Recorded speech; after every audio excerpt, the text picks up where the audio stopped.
words today. Oh, it says right here. Yeah. I thought Coach was supposed to say. No words.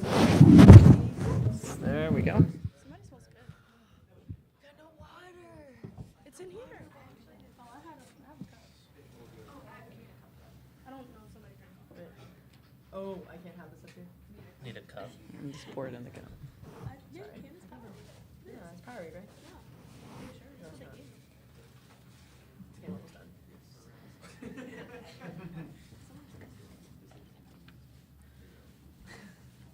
Okay. Thank you for joining us, everyone. We have head coach Brenda Fries, Brene Alexander, and Abby Myers. We'll start with an opening statement from Coach, then we'll do questions for Brene and Abby, and then questions for Coach Fries. When you ask a question, please say your name and affiliation, and we'll get you the mic after you raise your hand. So, Coach, we'll start with an opening statement. This group just continues to want to compete and play hard for each other, and you can see why they're just so much fun to coach. I loved the start. We were ready to play. We were locked in. We came out defensively. I thought, forcing a lot of turnovers with our defense, holding Holy Cross to 4 points in that quarter. And then I thought our D to O, our unselfishness, to be able to have a box where everyone scored, 5 players in double figures, was a pretty important game. And again, to be able to have Brene in her first NCAA tournament game, I loved her response coming in with just a ton of confidence. That's how we need her to be able to shoot the ball, and you can see that level of toughness. And I thought with her and Abby, just a lot of great plays for us. So excited to be moving on. Understand that as you continue through the tournament, you got to be that much better. We're going to be going against a really, really good Arizona team, but love the way that we came out today. Thank you, Coach. We'll take questions for Brene and Abby. Please address who your question is to when asked. We'll start here in the front.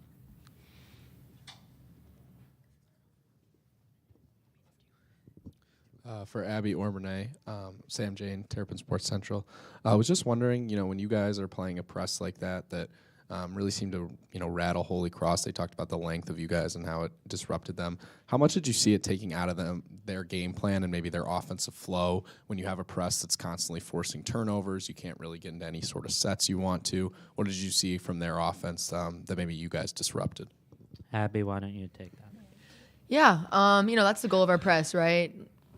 Get their nerves up, speed them up, and get a 10-second call. I think we had one of those. We were close to a few more, but it's kind of like the bread and butter of our defense is that 12. Scratch that. That press, and I think for us, we're athletic, we're long, we're energetic, and that also helps motivate us, and it helps us find our effort and energies through that press. So we're gonna hopefully continue to hurt teams with it, but yeah, it worked today. Ian Decker, the Diamondback, for Abby.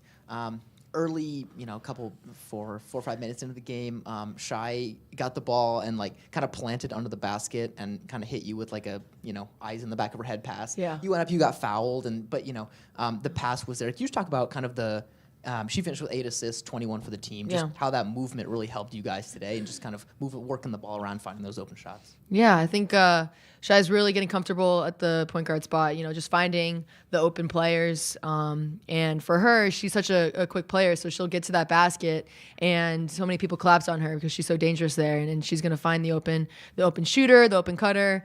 But also credit to E, who also I think had 6 assists. So our point guards are really doing their job today, which is what we need for them down the stretch or down the road. Yeah.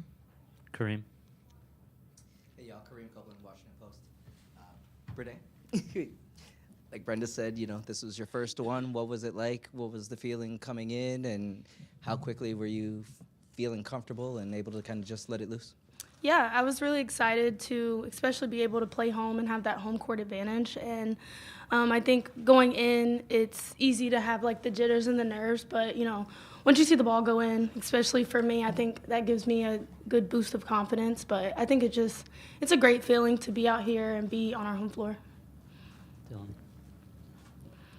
Hey guys, Dylan Manfrey, Testudo Times. For Brene, I asked this to Holy Cross's players, but you had a lot of steals and you forced them into a lot of turnovers in the first quarter, first half really. Was that attributed to you guys reading the passing lanes very well, or them making like careless passes? Was it a blend of both? Just curious about that.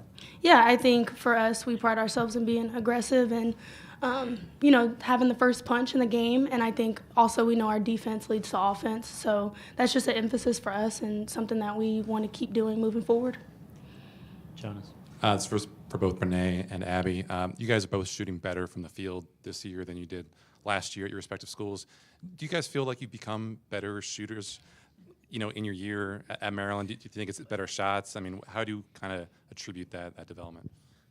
I think for me, it's definitely playing with girls that can also score at the same high level around me.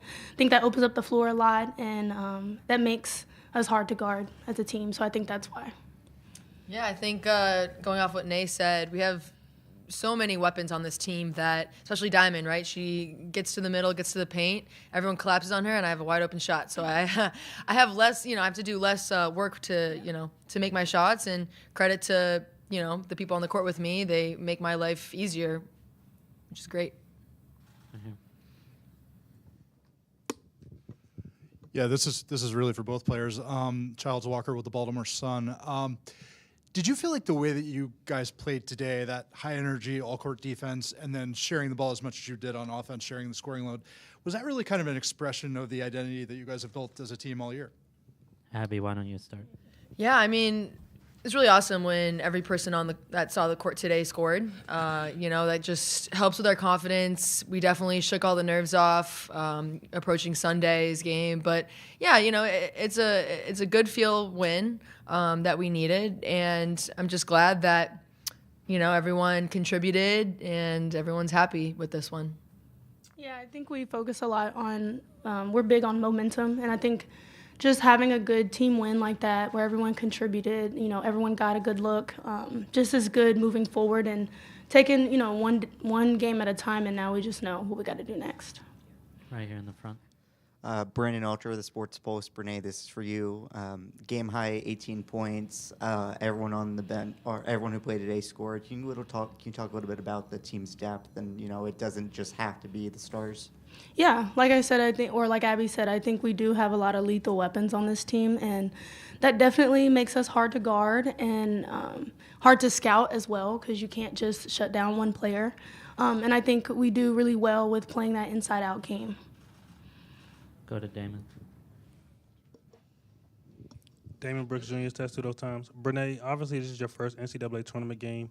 You're shooting 40% from three, but in your first couple buckets, you got easy looks in the paint. Was that your intention, to get comfortable early inside and then eventually open up from the outside? Yeah, sometimes unless I have a wide open look, I try to get some looks in the paint first just to see the ball go in, because it's not. Like, if I miss my first shot, it's kind of easy to be like, oh, dang. But I think getting looks in the basket, getting easy looks off of offensive rebounds or even just easy looks in the paint really gets me going. So. Andrew Chodas to Studio Times. For both players, I get in the second quarter, they kind of came out, played a lot better, kind of closed the gap. Was that kind of almost a needed message, when you have a team that you kind of blow out in the first quarter, but they start to come back, that, this is a really competitive environment. In March, anyone can do anything. Abby, you're old school, the men, 15 seed, wins yesterday. So what kind of messaging, does that see that, you have to be on your game at all times, against any opponent right now? Yeah, I mean, I think it's the narrative around March that any team can really win, right? Because you're playing for what could be your last game, and so people are going to step up. Even role players are going to step up.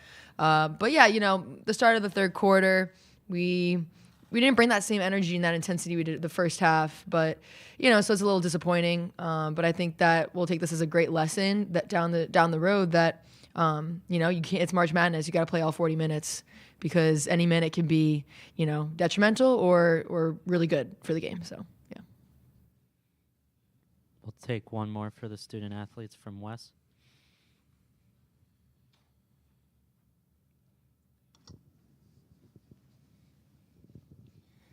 For Brene, you barked a little bit at Ava there at the end to take a shot when she decided to pass to Gigi there. What do you sort of think of your role as a leader when you're playing with some of the younger players, and how important do you think moments are like that in this kind of stage to prepare them? Yeah, I think I gel well with our freshmen, and I want to see them win. So trying to get them open looks the best that I can, and trying to boost their confidence as well when they get on the big stage and get in those moments. So the reason I yelled at her because I thought she was open, but she was like, I wasn't. But I'm so glad she got a look there at the end. But I'm just rooting for them. So. All right, thank you guys. You guys are good to go. Thank you. Okay, we'll now take questions for Coach Freeze. We'll start with Kareem.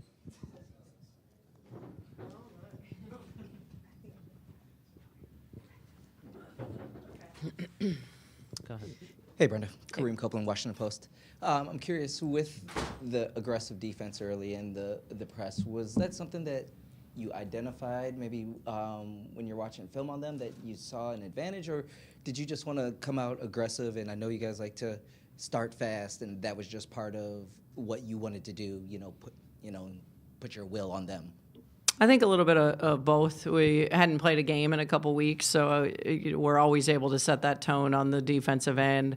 I did feel like our length and our athleticism, we were going to be able to kind of set that tone on the defensive end. So you just love the aggressiveness, and you could tell that yesterday in practice that we were going to be ready to play. Dylan. Hey, Brenda. Dylan Murphy, Testudo Times. Going off the defense, and you spoke about it in your opening statement, defense to offense today was very good for you guys today. 37 points off turnovers. Just curious, what that metric says about your team's ability to, turn defense into offense. It's something since the Big Ten tournament we've been really intentional, is just being able to really get our D to O going. And I think, it shows in our practices. We've had really good practices since we've finished the tournament, and just really, really locked in on both ends of the floor. Right here. Hi, Coach. It's Paige from WMUC Sports. And I was just wondering, there was a big height difference between the two teams that I noticed in the beginning. And what did you guys do to prepare? Is that why you went more inside the paint and less threes, or is there any more reasons? I think definitely we wanted to exploit that matchup when we could. We knew we had the height advantage, so we were really intentional in some of our play calls. And I thought credit the team, just really unselfish play, being able to take what the defense gave us. Jonas. Hey, Brenda. Jonas Schaefer, Baltimore Banner.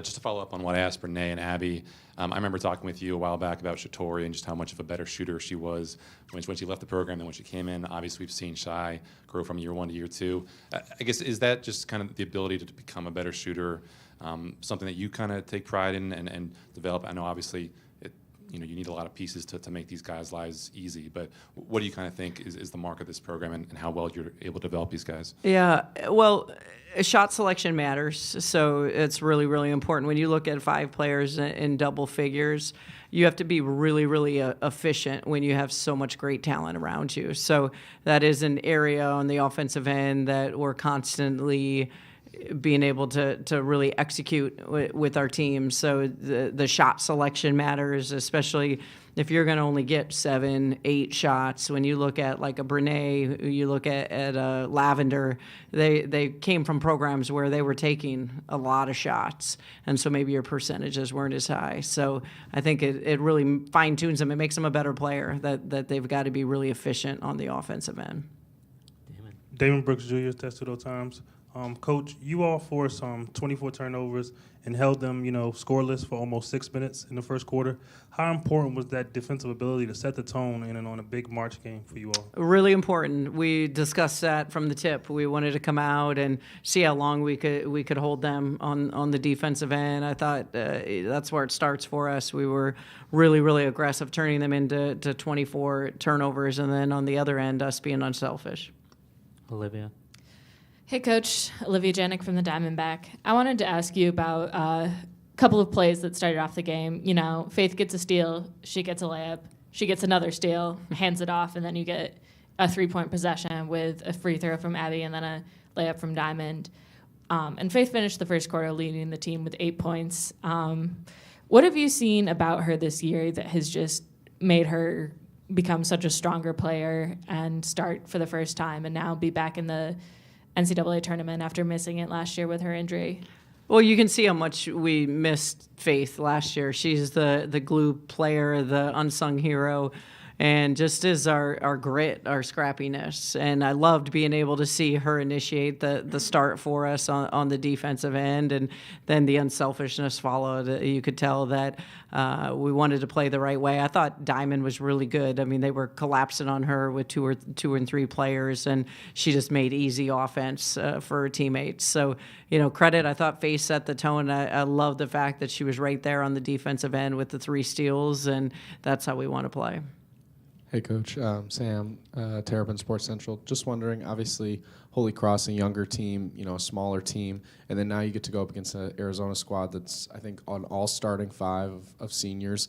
Do you expect to throw the press out as much, maybe with a longer and more veteran team that you're going against? And how do you think that type of pressure defense could work against them? Yeah, I think obviously you evaluate the scout. Arizona's a great team out of the Pac-12. I think for us, our conference has prepared us for a game like this. They press, we press. So it's definitely going to come down to 2 teams and who executes better on both ends of the floor, who can get stops defensively and who can execute on the offensive end.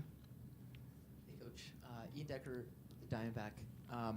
After the big Iowa home win here, you said, I'll let them celebrate it tonight, and then tomorrow we're moving on. That's kind of the mentality you have to have in tournament play. You have a strong game, you great, you move on. You just talk about, what, you're telling the team, or, it's a veteran-led team. They know kind of how to take care of business, but just how that mindset of, all right, we won, we're moving on, next game.